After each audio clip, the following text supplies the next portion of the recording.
symptom of the illness among humanity today is our continuous denial of our illness. Repression.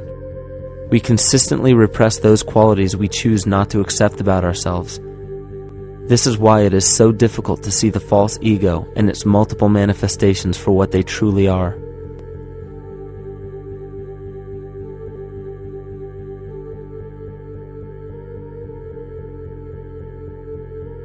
This is the very nature of the false ego. It acts as a red herring to distract us from the freedom we truly have. For this psychic parasite to survive, it must supply us with a chemical that will cause us to remain dependent upon it. In this case, the sustenance is our conscious energy.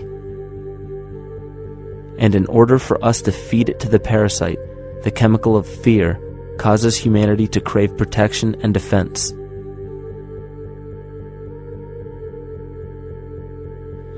The functions of the body to survive can be broken down to two basic functions for any organism to survive.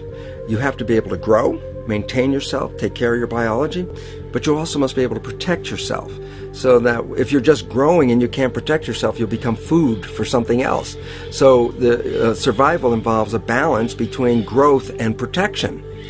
Through the history of human civilization and through human evolution, we recognize that our nature is to be in a state of growth, and that our protection is only supposed to be used to, help us out of that threatening moment. You can't be in growth and in protection at the same time. So the significance is, when we see a need of protection, the stress hormones in the body shut off the blood vessels in our viscera or gut, which is the part of the body for growth. Well, the issue is, if you took the blood from the viscera and moved it out to the arms, then you left no blood in the viscera.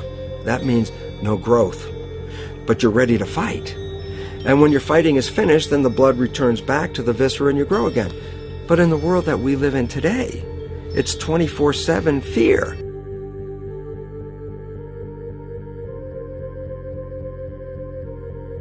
So we have a continuous dripping of that stress hormone into the body. It's just dripping all the time, getting us ready to run or fight or flight at any moment at the drop of a hat. We're ready to go because we're on guard. Well, the problem is, what does that mean about your allocation of energy? And it says, we're spending most of our energy in protection. You cannot survive if you're in protection all the time.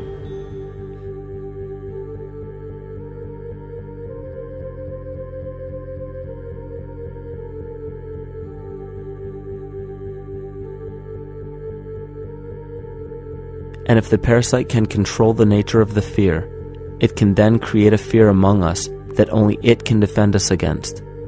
A recent physical manifestation of this comes from Zbigniew Brzezinski, former Secretary of State who also supported President Barack Obama.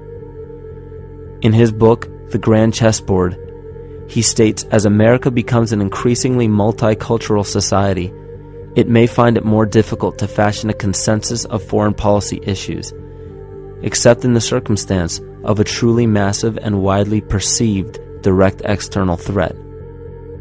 Even the Reichsfuhrer of the Nazi Party, Hermann Göring, sums up this game of supply and demand perfectly when he stated, "The people can always be brought to the bidding of the leaders." That is easy. All you have to do is tell them they are being attacked and denounce the peacemakers for lack of patriotism and exposing the country to danger. It works the same in any country. It also works the same in every individual psyche. Just remember that the false ego has only one desire: to become greater and more powerful than the true self. This illness causes us to believe that we are separate from nature. This is why we see such a rise in the dependency of technology. This is why we see such little stewardship for the earth and the environment.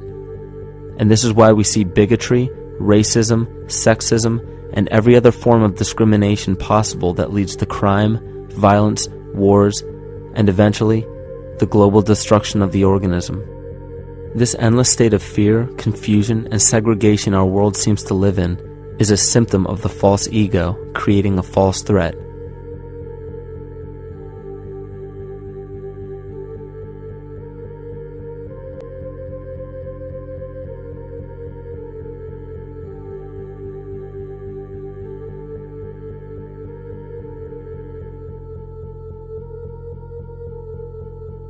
many of the United States presidents have blood relations with each other.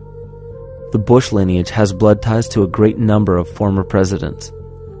George Washington, Millard Fillmore, Franklin Pierce, Abraham Lincoln, Ulysses Grant, Rutherford Hayes, James Garfield, Grover Cleveland, Teddy Roosevelt, William Taft, Calvin Coolidge, Herbert Hoover, Franklin Roosevelt, Richard Nixon, and Gerald Ford. Michael Tsarion points out in his work that Bush is closely related to every European monarch on and off the throne, and has kinship with every member of Britain's royal family. Bush's family tree can be documented as far back as the early 15th century. He has a direct descent from Henry III and from Henry VIII's sister Mary Tudor. He is also descended from Charles II of England. And we also find that George W. Bush is a direct descendant of Godfrey de Bouillon. Godfrey was the first king of Jerusalem after he recaptured it from the Saracens, which was the name for the Islamic faith during the Middle Ages. It is interesting to note that the current occupation of the United States in the Middle East was re-established by the same family, George Bush Sr. in 1991, and again by George Bush Jr. in 2003.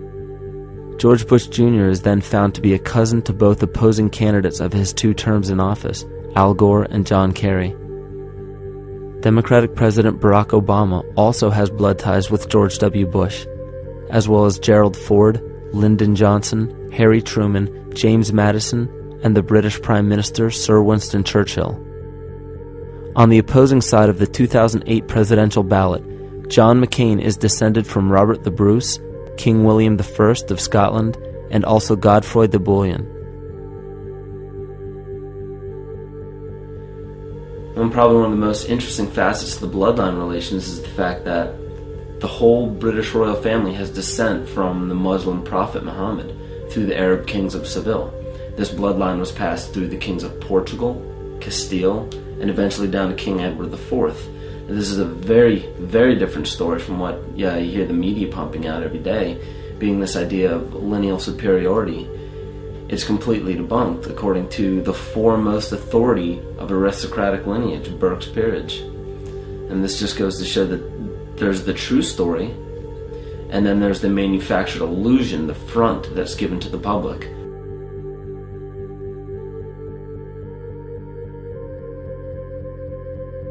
These blood ties go on and are documented thoroughly through literature such as Burke's Peerage and other comparable books. The point of all of this is that we find not just the same people, but the same intent within the people who have held high positions of monarchy, dynasty, aristocracy, and democracy in the past and present, and they are all related by a physical and symbolic link. This bloodline carries the symbol of our illness.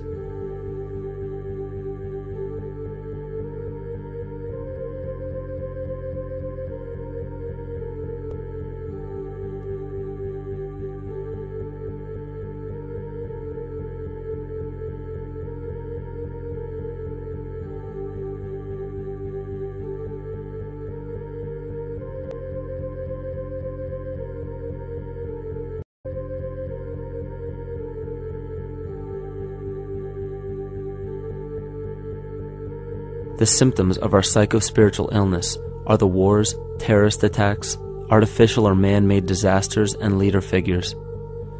As long as the people remain oblivious to their inner drives and inner nature, they will always fail to recognize why these events take place and why these figures rise to such powerful positions. The reason why we have failed for thousands of years to conquer these archetypal rulers permanently is because for thousands of years we have been fighting the symptoms of an illness and not the root cause. For every corrupt government that falls at the hands of a revolutionary, oppressed people, 2 more will rise in its place every time, because the root cause of a corrupt government does not exist in the individual leading that government. It exists within the psyche of every individual, because an unaware host to a deadly parasite will do anything to avoid accepting his own incapacity for freedom.